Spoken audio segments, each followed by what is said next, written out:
The Residential Tenancies Amendment Act 2025 was fast-tracked and came into effect on 20 June 2025. The Act is the first piece of legislation to implement the significant reforms to Ireland's rental sector announced by the Government on 10 June. The key change under the 2025 Act is the extension of rent pressure zones, or RPZs, nationwide. As in from 20 June and until 28 February 26, rent increases in residential tenancies across the entire country are capped at a rate of inflation, or 2%, whichever is lower.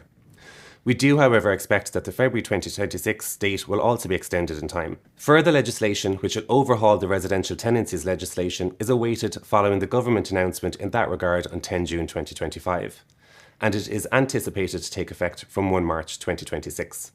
We understand that the further legislation will focus on the following. Firstly, increased security of tenure protections for tenants by reducing the grounds of termination available to landlords, and in particular limiting no-fault terminations. Secondly, a distinction between small and large landlords, resulting in 2 sets of rules applying for terminations. Large landlords will be those having 4 or more tenancies. Thirdly, a distinction between new build properties, in particular apartments and existing stock in respect of rent increases, restrictions.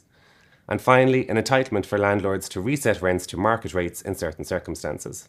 The changes will require close attention by landlords, tenants, and indeed us, the lawyers. We are continuing to monitor the situation and will issue further updates as the next round of changes to the legislation are introduced.